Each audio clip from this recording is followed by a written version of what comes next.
Oh boy, hi. Okay, sorry about that. Just had to make some little adjustments. And I have to say that normally when I do these lives, I just do them. And, I set a time that I'm going to do them, and I know the topic, what I'm going to speak about. Today, I sent out invitations to a whole bunch of people, and like a lot of the people that I've sent invitations out to be on this live today are really, really important to me and mean a lot to me. And so now I'm like extra nervous, right? So I'm Mimi G, and I'm thankful that you're joining me on this Think and Grow Rich study. We are starting chapter 2 today, and I'm excited about that. And so I'm just going to see if this will actually populate now that I am live. Hopefully notifications are going out. I'm just trying to see how I can... Nope. How I can invite someone on, because I have a really special guest that I'm hoping is going to join me on this as we start there. Oh, hi Brenda, good to see you. Yeah, so we're going to be talking about chapter 2 in Think and Grow Rich, and the title of that chapter is Desire. And last week we were talking a lot about the power of thought, and how when we how when we have a thought or something enters our mind, that's the beginning of the journey, really. Hi Brenda, good to see you. So the beginning of the journey, and that once you have the thought of wanting to create something or wanting to do something, then it's a matter of getting in touch with that desire. And so chapter 2 starts talking about that desire is the starting point of all achievement. So it picks up with the story about Edwin C. Barnes, and how we were talking in chapter 1 about how his wish, his obsession was to be a business partner of Thomas Edison, and that was his mission in going there. It wasn't to show up in his office and maybe get a small little part-time job or do something menial, or like he wanted to be an actual business partner. Of course, he shows up at Thomas Edison's office, and he doesn't know him, he's never met him, but he wants to be his business partner. And Thomas Edison was like, whoa, like, I have no idea who you are, I don't know anything about you. You might be able to do some work for us here in the office, but to work with me directly, that's not in the cards at that very moment.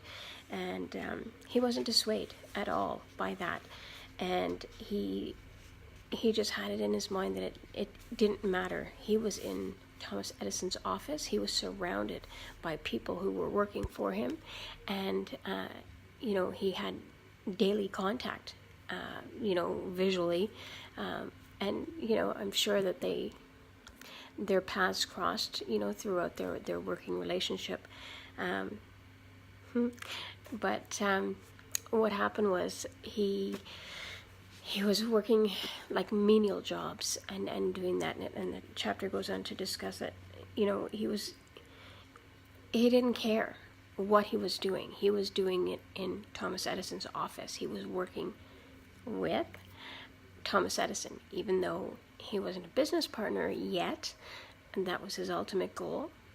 But he was working with him every day, and just being around him, being in his presence, and being able to watch him create and invent things that other people just weren't doing. And so it says that he did this. It says that he was content with the menial work. He didn't care, because it gave him an opportunity to take even one step towards his ultimate goal, which was to become Thomas Edison's business partner. And so it's kind of cool in a way, because he did that, and like 5 years passed. 5 years. So can you imagine that? Working someplace and wanting to do something. I think especially these days, most people would not want, they want to go in for the job that they want, and that's the one that they want, and they're not going to do some menial task. He's not going to be a janitor. He's not going to be, but he didn't mind that. He didn't mind that because he was still in the presence of the man that he ultimately wanted to work with. And it was very humbling, and that's a really key principle for, wanting to reach our ultimate goals, is that sometimes in order to get there, hang on. Okay, so I had invited somebody to come on with me, and she's messaging me. Just a second to see if we can. Okay, sorry about that. So she's running a little bit late, but she is going to try and get on here, and then I'm going to figure out how I'm going to bring her on, because I've never done this before. We should have practiced. So anyways, back to Barnes. He was doing this work. 5 years went by, and it's not like, he didn't come and show up in New Jersey and go into Thomas Edison's office going, oh, I'm going to try and see if I can get a job there. I'm going to try and see if I can work for Thomas Edison. He went in there determined to accomplish exactly that, and he was doing it. And although he wasn't doing his chosen work, he was around him, and that was okay. And 5 years went by before an opportunity finally came up. And here's what happened. Thomas Edison had invented this dictaphone, and his regular salespeople that were ultimately responsible for the business that Thomas Edison was creating, all of them were like, well, we can't do that. We can't sell that. Nobody's going to want that. And they were very negative, very pessimistic about the product, and just really shooting themselves in the foot, basically, with going in with that negative attitude that they couldn't possibly sell this thing, and therefore, it was just a bad product, and they weren't going to be able to sell it. And hi, Karen. Okay, I'm going to see how I can invite you on here. I don't know. Oh, here, watch this. If I add you. See? Okay, hold on. Okay. It says it's adding you. It's adding you. Just a second. Oh, it's taking some time. So this is my friend Karen, and I've known her for years in different opportunities.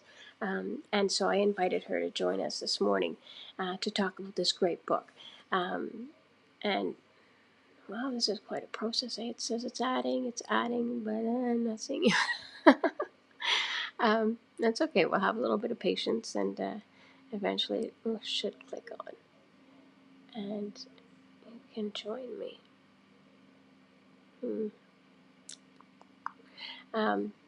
So anyways, I go back to Barnes, with this dictaphone. He saw the product, and he knew that he was going to be able to sell this thing. He just knew, and he spoke up, and basically, oh, it says no answer. Oh, we're going to try it again, okay, Karen? Just a second.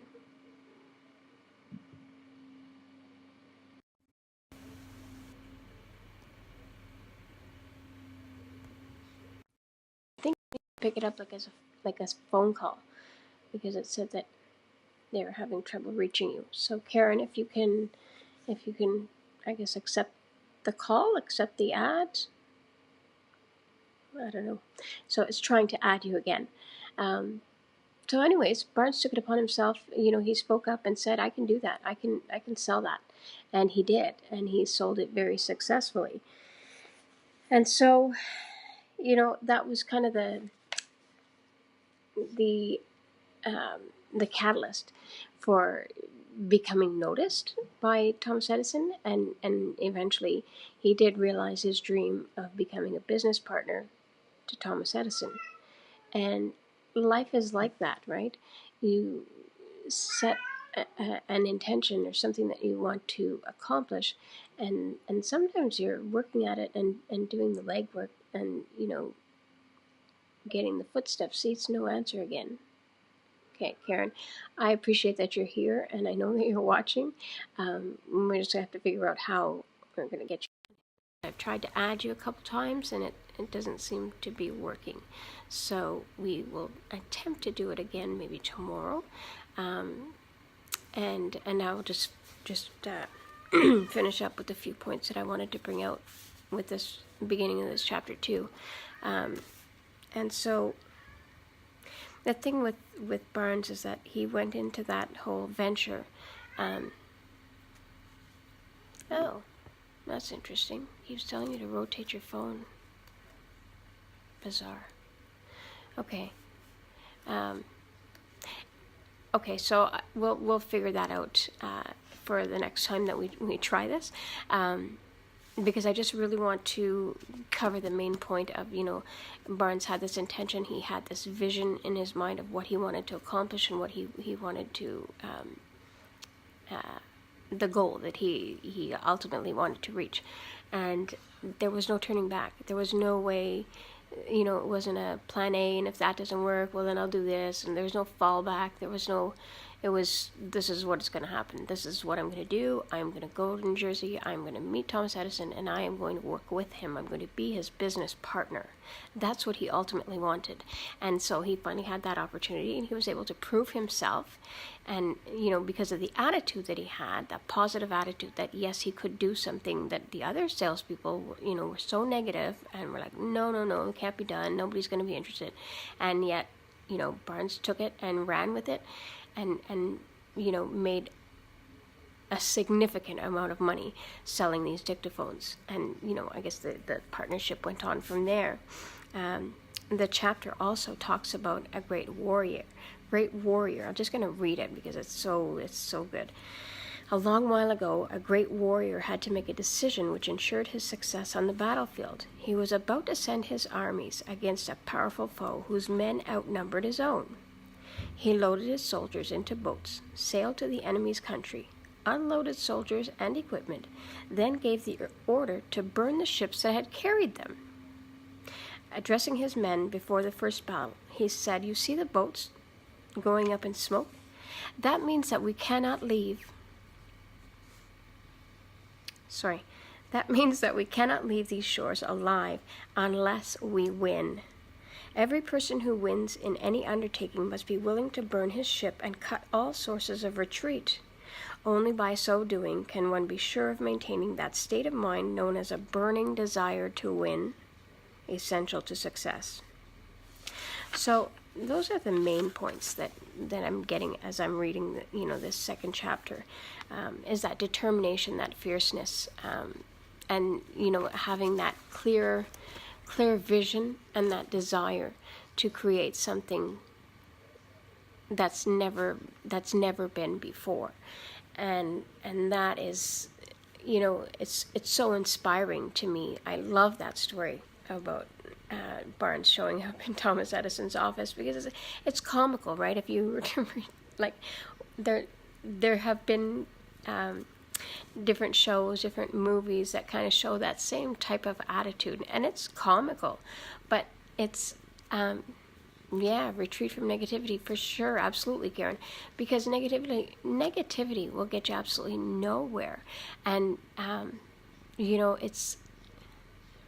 it's the optimism and the hopefulness that people are drawn to, especially these days.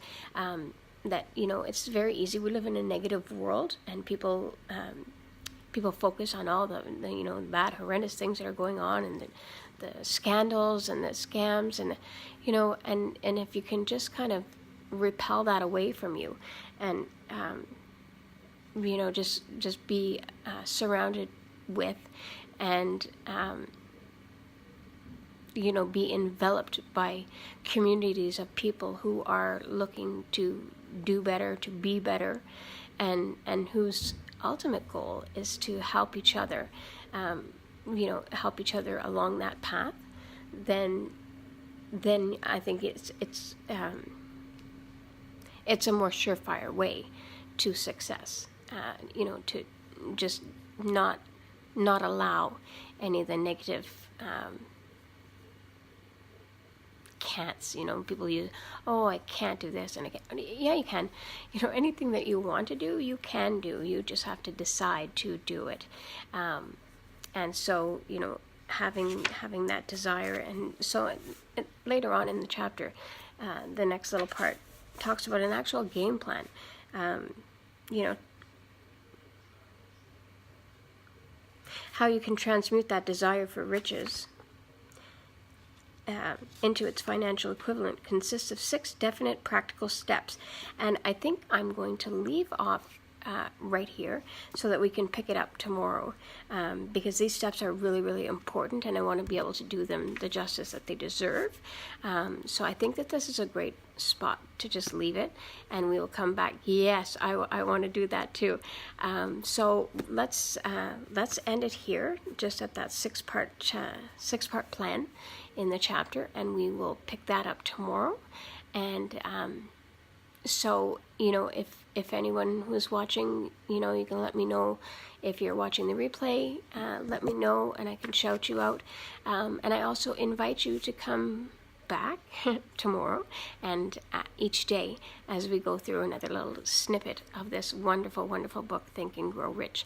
And yeah, I'm hoping that the windiness and raininess will be gone tomorrow. That's what they say anyways. So we can have some sunshine, and maybe I can do this this Facebook Live outside in the fresh air. So I hope to be able to do that tomorrow, because I like being outside. So thank you for watching and being a part of this. I'm sorry that I wasn't able to bring you on, Karen, but we are going to work that out. I know you've got something coming up at noon, but maybe later this afternoon we can figure out what happened and how we can get you on the next call, because I really would like to have that exchange on this Facebook Live. So have an absolutely wonderful, wonderful day, and I will see you tomorrow. Love you all very much. Mwah.